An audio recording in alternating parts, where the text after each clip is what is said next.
What's up guys, welcome back to Flipping the Script Fishing. I got another chance to slip on down to one of my favorite Prespawn fishing spots. And I only had a couple hours before I had to get something to eat and then head into work. But like many tributary creeks, big bass will head up into these areas in order to spawn. And they're really good areas to intercept these big fish from the bank. I often pick up a suspended jerkbait this time of year because you can cover water, and if those fish are aggressive, you can catch a lot very quickly, and big ones at that. However, if they're not in an aggressive mood, you can figure that out quickly too, and eliminate it as an effective presentation. When I've determined this to be the case, I like to pick up something I can fish slow. Shaky head, a jig, or in this case, a flippy doodad. When the area is really snaggy, there's nothing better than a flippy doodad.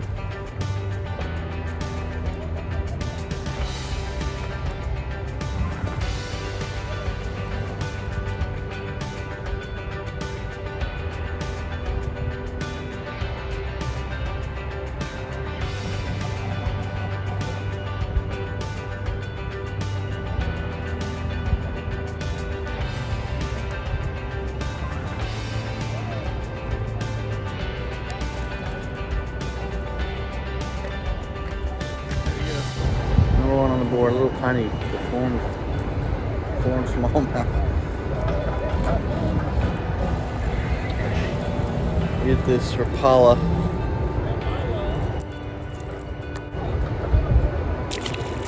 I had it draped across his head, so I'm kind of, when it's like that, a lot of times I'm thinking that they're not quite hitting it right, so I kind of change color to make him really crush it. But I don't know, we'll throw it a couple more times and see what happens. I made several more casts with the jerkbait, but had no luck. So I decided to move down a bit so I could better approach the areas where I thought the fish were holding. I tried the jerkbait down there as well for a little while. Once I was convinced that it wasn't working down there either, I tied on a flippy doodad and immediately started getting bites. Once I allowed the flippy doodad to sink all the way to the bottom, I'll slowly drag it to try to maintain contact with the bottom. I'll try to keep my hand on the fishing rod and on the line to feel any vibration at all.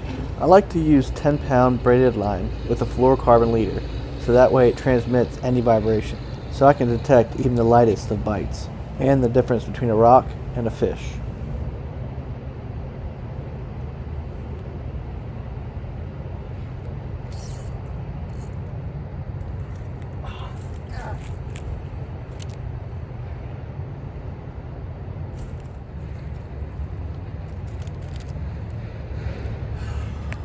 I don't know how I didn't get a hook in that fish, but that was a big fish and he hammered it. I had a hook in for a second, just come off. Man, that was a good fish.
There we go. Finally got on the board.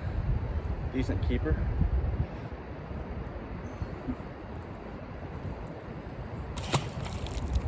I've had bites on every cast, but for some reason they're barely getting it. Like, I've missed several, and I missed a big one.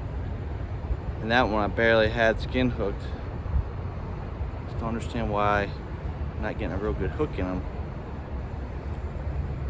or why they're not really taking it. But I don't know, that's the first one. We can build on that one. If you notice, I'm skipping forward on a lot of these retrieves just because I'm retrieving it so slow. If I didn't catch a fish on the cast, the retrieve would take at least 5 minutes, maybe even 10.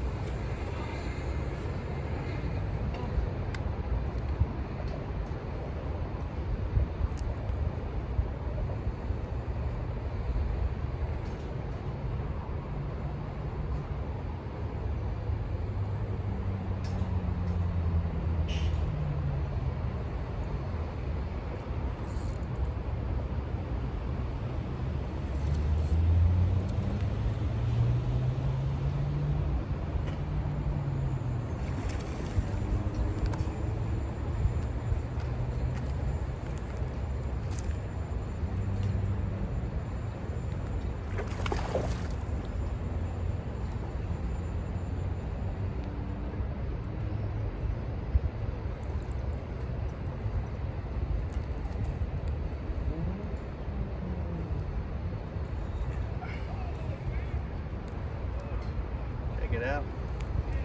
I got that one hooked good. I think he hit it and he took off. And I thought I had missed him. We got him. Yeah, that's a nice one. That's a good one there. Flippy doodad. I'm gonna say about 3.5.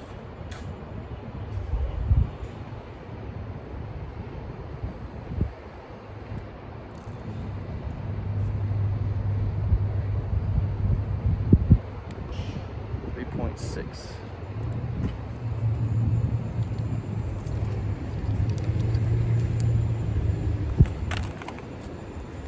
Get a length as well.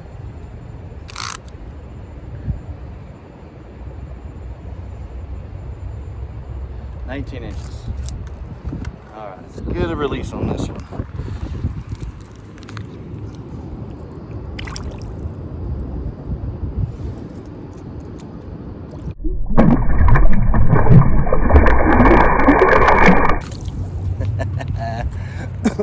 Love it. Bass in Tennessee and all the surrounding areas are making their way up these tributary creeks. I have found them to be most predictable on the north end of these river systems, where large tributary creeks join the main river. It seems as though this time of year the river has strong current, and the big bass will head to those tributary creeks where it's not as strong of a current.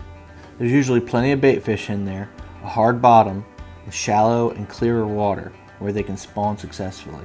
I have found this to be the case in nearly every reservoir in the Tennessee and the surrounding areas. Big bass will move in there, and a lot of times they're accessible from the bank. Flippy doodad's getting it done.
It's like all those other times it barely got it and I didn't get a hook in him. When I set the hook, you get a hook in him. That time he sucked it in and I broke my line. Darn it. Man, that's frustrating. Whatever, there's a good sized one over there and I'm gonna get the stinking thing. Since I was having difficulty casting to that fish from where I was standing, I decided to walk up the bank so I could make an easier cast, and then walk back down close to the camera so I could get it on film.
fast is it digging?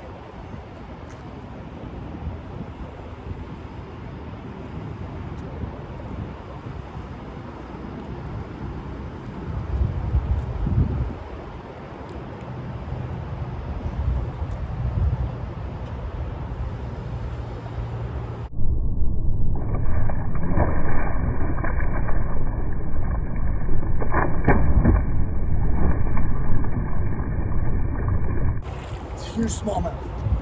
Oh my gosh. Oh.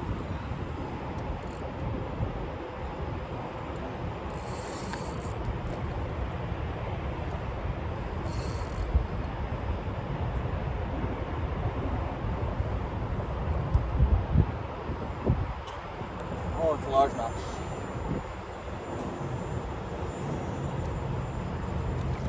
Oh.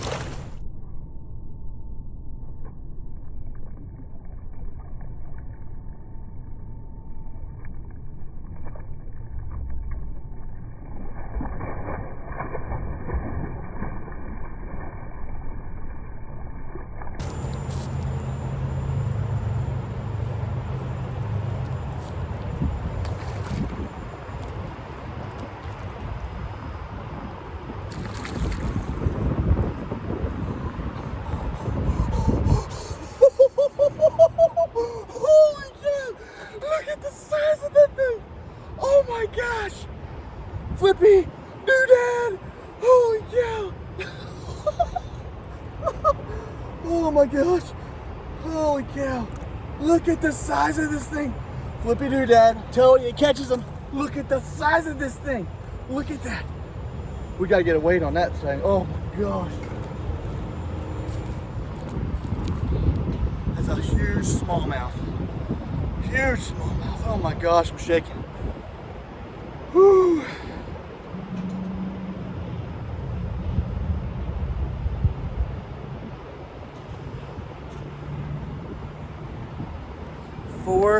Excuse me, 513. 513 smallmouth. Holy cow. Holy cow. Look at the size of that thing. Oh my gosh, I gotta get a measurement. Oh, it's too heavy.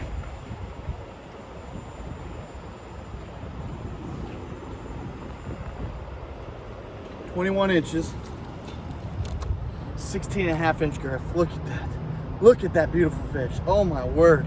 I hope I can keep the camera straight. I'm shaking. Shaking like a leaf. Oh my goodness.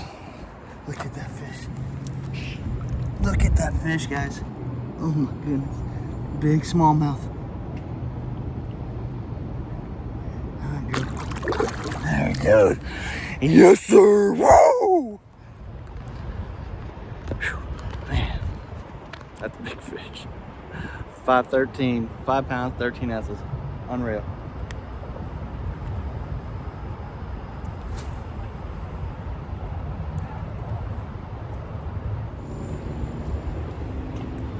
I have a feeling that they're up there on that side spawning. I want to torn about how I want to go about catching them. I want to get a good video, but I think I could cover water and just put it on the chest, but I'll get a crappy video that way. Make a couple more casts this way, and then I may just put it on my chest and cover as much water as I can. So I think they're on the other side spawning. At this point, I often try different lures just to see if it's that specific lure that I just caught them on, or if they'll hit other things. Because if they'll hit other lures that I can present faster, then I can cover water quicker. But if they're just honed in on that specific lure and presentation, the flippy doodad in this case, then that's what I gotta stick with, even if it takes a while to cover the water. Let's try this other setup, see if it's the flippy doodad. I have a feeling that it's the flippy doodad.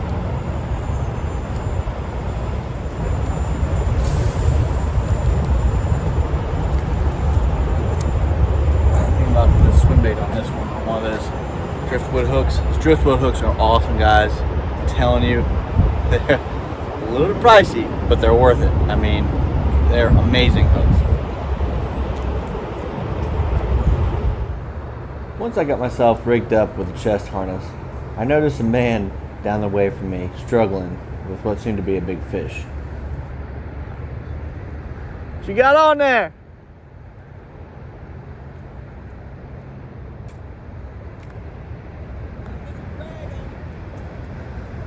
His light action rod was bowed over significantly, and he only had 4-pound test line that he was fighting this fish with. So he had his drag set ultra light.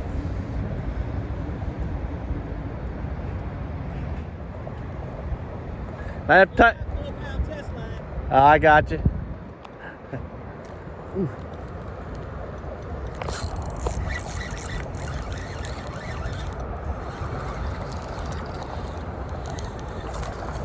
Little guy.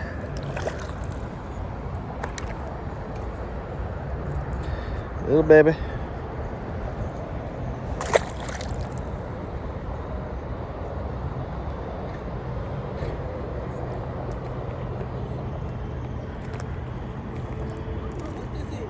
Huh? Need some help?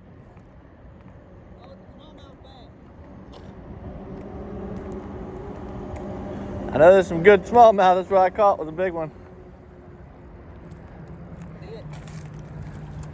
I don't have a net, so you want me to lip it for you? Yeah. Hit that little crappie jig, huh?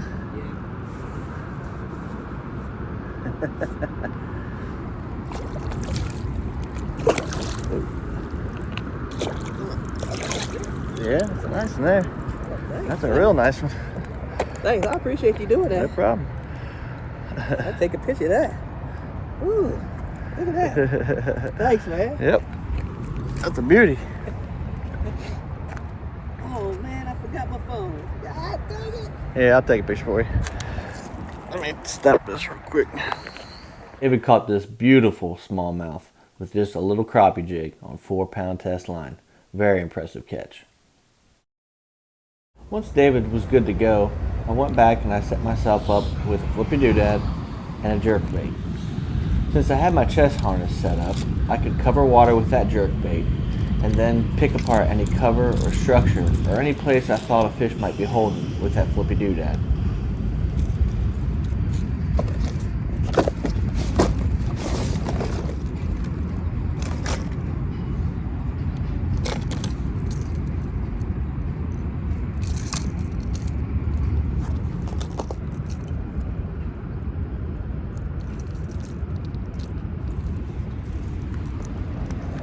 With these short trips, time is never on your side, and it seemed like that sun was going down awful quick, so I tried my best to make every cast count.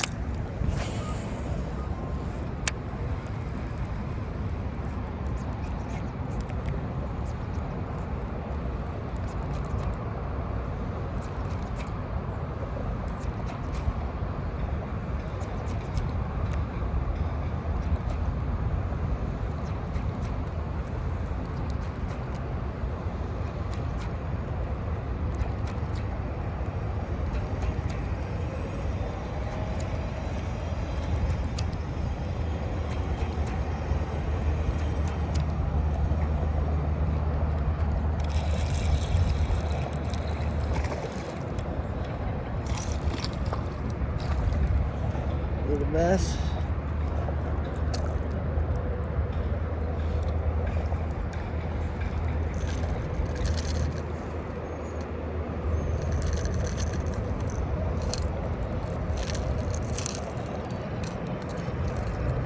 Good spot on the mega bass.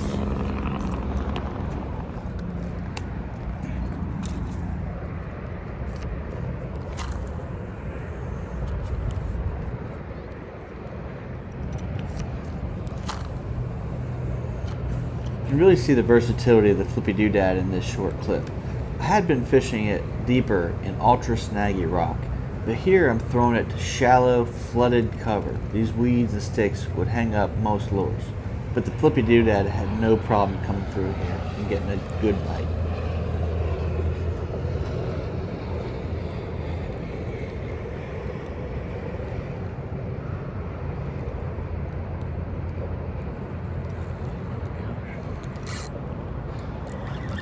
Right there. Right there. Could have been a couple feet deep. That's a solid fish right there. I don't know what he's doing. Not biting, just spinning. Check that out. Oh, you just gotta love it. You gotta love it, man. Look at that. Nice fish. Fat, shallow, on that flippy doodad. He took it right off of that stick. Real shallow. Unfortunately, the action died down on me, but I definitely want to thank the good Lord for letting me catch a couple really quality fish. It's not every day you catch a trophy smallmouth like this one. It's likely actually more of a hybrid, like most are these days, but impressive fish nonetheless. If you want more information on the technique that caught these fish, check this video out, or Google Flippy Doodad. There should be plenty of videos. Till next time, guys, tight lines.